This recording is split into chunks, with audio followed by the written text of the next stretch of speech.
Tes Pauli merupakan salah satu bentuk psikotes yang populer dan banyak digunakan dalam proses rekrutmen karyawan. Tes ini dikembangkan oleh Richard Pauli pada tahun 1938 dan merupakan pengembangan dari tes Kraepelin yang diciptakan oleh Emil Kraepelin. Tes Pauli ini bertujuan untuk mengukur konsistensi, ketelitian, kecepatan kerja, produktivitas kerja, sikap terhadap tekanan, daya tahan kerja, keuletan, sikap kerja, kemampuan adaptasi. Nah, mari kita bahas bersama tes Pauli.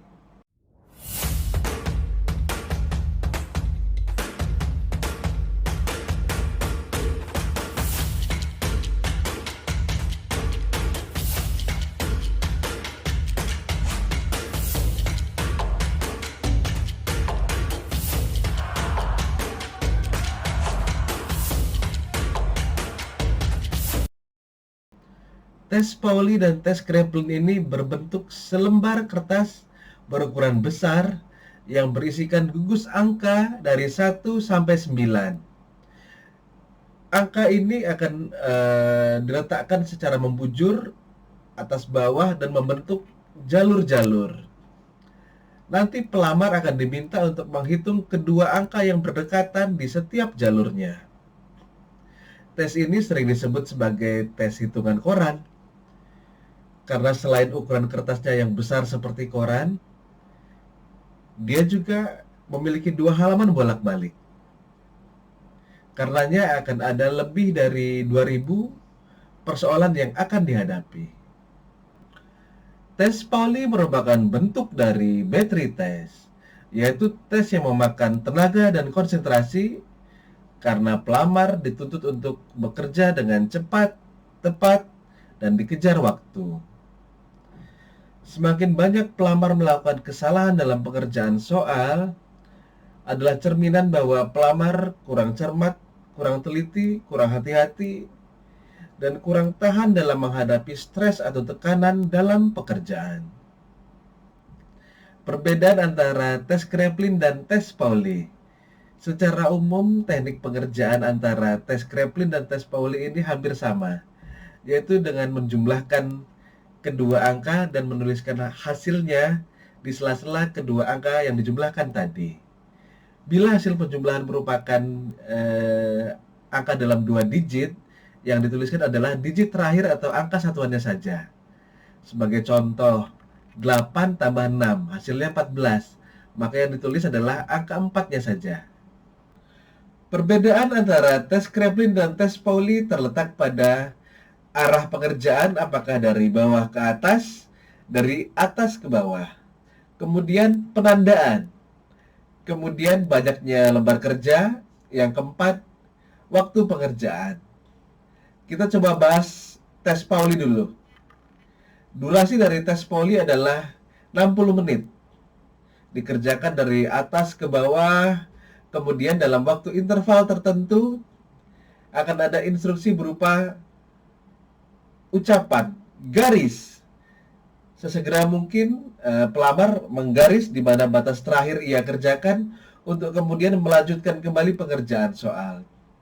Bila telah selesai menghitung 1 lembar, maka baliklah. Bila sudah dikerjakan bolak-balik dan habis, pelamar bisa meminta tambahan lembar kerja. Berikut ini adalah contoh video sederhana tentang bagaimana tes Pauli dilakukan. Oke. Kakak?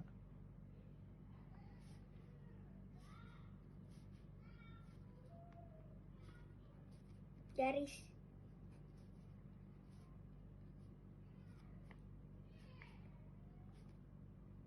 Garis. Udah cukup. Sedangkan tes Kraepelin dikerjakannya dari bawah ke atas.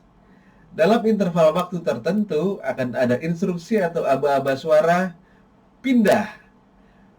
Maka pelamar harus pindah ke jalur berikutnya di sebelah kanan dan kembali menghitung dari bawah ke atas. Durasi dari tes Kraepelin adalah 15 menit. Dan pada tes Kraepelin ini kedua sisi lembar kerja penuh berisi angka-angka dan pelamar tidak dapat menambah lembar kerja jika kedua sisi telah habis. Berikut ini adalah simulasi sederhana dari tes Kraepelin. Mau mulai video dimulai juga. Oke.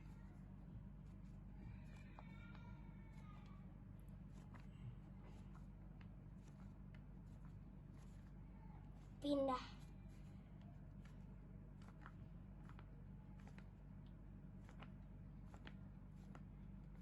Pindah.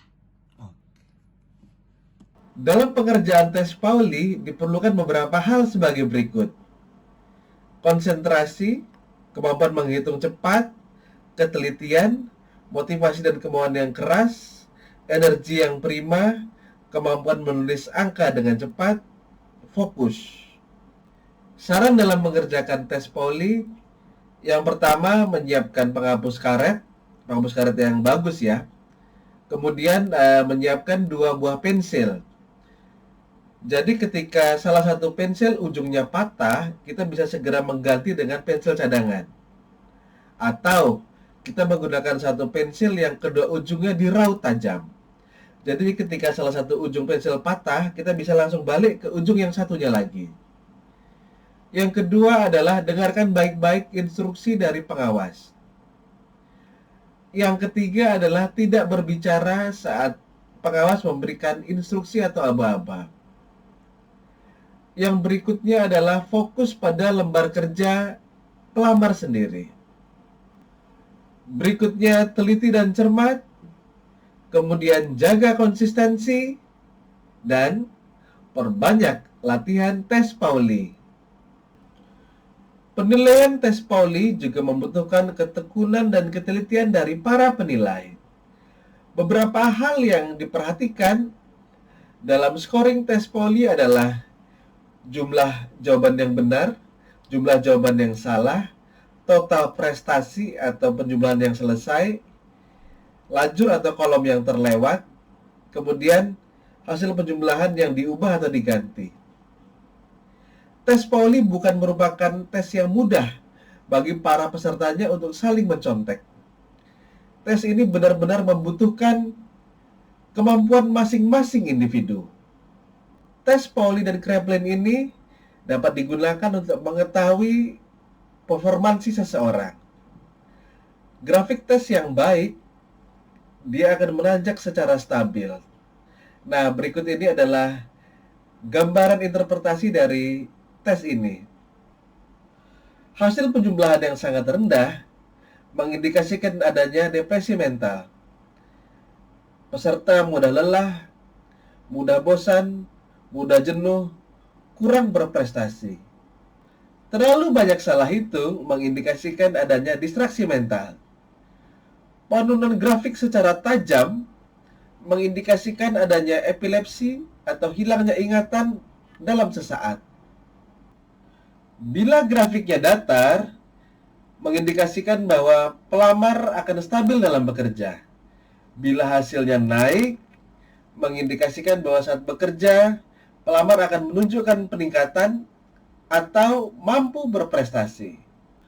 Rentang ritme yang terlalu besar antara puncak tertinggi dan terendah yang terlalu lebar menunjukkan adanya gangguan emosional. Kemudian, hasil grafik yang bergelombang menunjukkan bahwa pelamar tidak stabil dalam bekerja.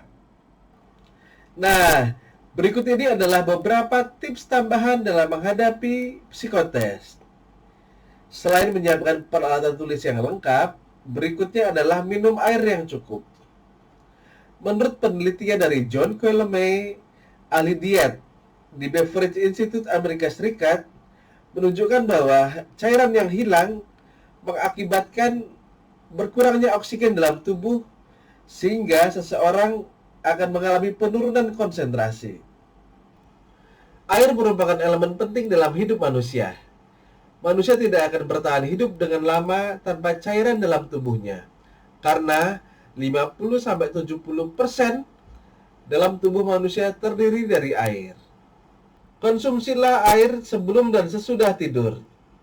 Mengonsumsi air dengan cukup membantu otak dalam menyingkirkan racun dan sel-sel mati, sehingga mood dan emosi seseorang akan lebih baik. Tubuh yang terhidrasi terbukti lebih tahan terhadap stres. Minum air setelah bangun tidur sangat baik, karena setelah tidur semalaman, sel otak membutuhkan cairan yang banyak. Peneliti dari University of East London membuktikan bahwa tubuh dengan cairan yang cukup membantu otak untuk fokus dalam mengerjakan tugas. Jurnal American College of Nutrition tahun 2012 menunjukkan bahwa dehidrasi ringan dapat mengurangi 2% dari tingkat konsentrasi seseorang.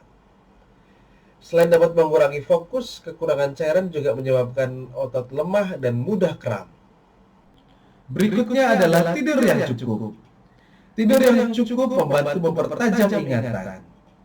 Ketika tidur, otak menyimpan informasi dalam indeks yang akan membantu untuk diingat saat diperlukan.